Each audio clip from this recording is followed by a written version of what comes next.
diskusinya semakin hangat, semakin seru ya. Tapi waktu sangat otoriter ya dalam hal ini ya.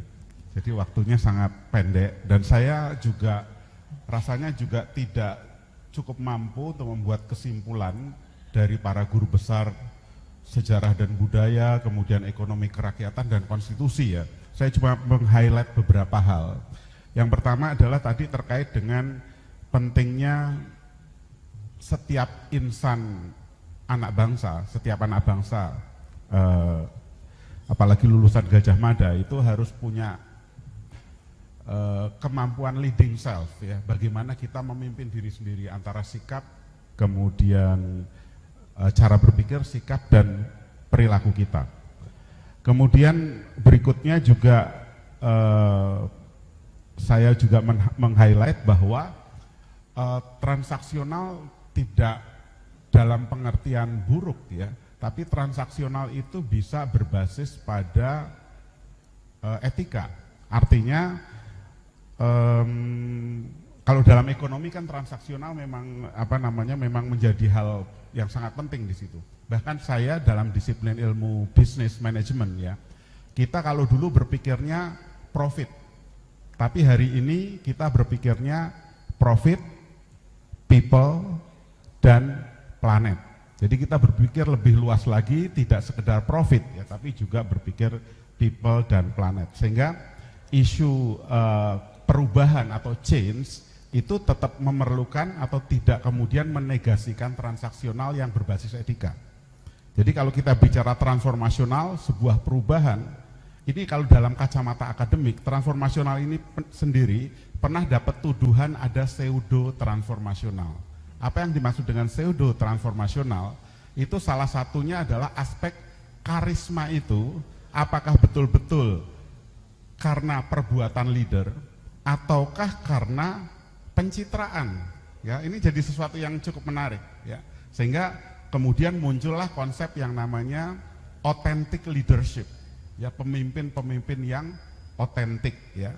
Saya kira ini juga menjadi satu hal yang penting. Kemudian tadi juga dibahas mengenai isu-isu terkait dengan politik identitas ya, dimana sebetulnya kalau dalam dunia bisnis, dunia saya itu keragaman itu adalah sesuatu yang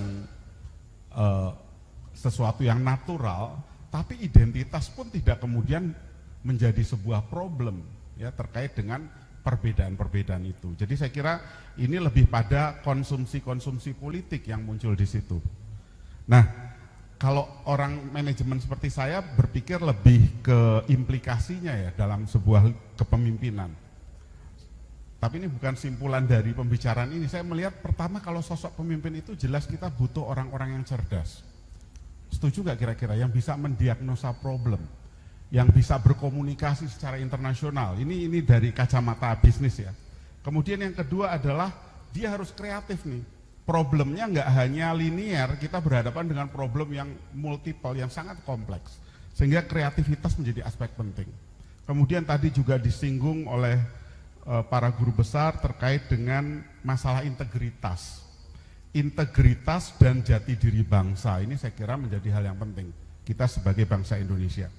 Dan yang keempat juga didiskusikan adalah terkait dengan social impact. Ada nggak dampaknya pada masyarakat nih, pada bangsa kita? Jadi mulai dari cara berpikir kita. Kalaupun kita bicara transaksional di awal, maka transaksional harus berbasis pada etika dan satu lagi equity, keadilan. Baru kemudian pada tahap berikutnya transformasional melahirkan inspirasi Indonesia masa depan. Dan terakhir kalau saya melihat kita ini perlu melihat calon-calon pemimpin yang jelas rekam jejaknya.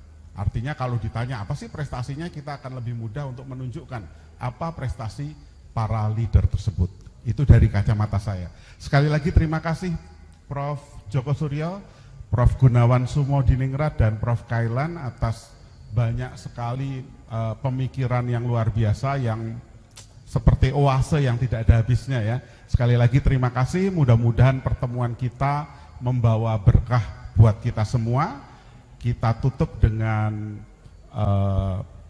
membaca hamdalah ya. Alhamdulillahirabbil alamin. Assalamualaikum warahmatullahi wabarakatuh.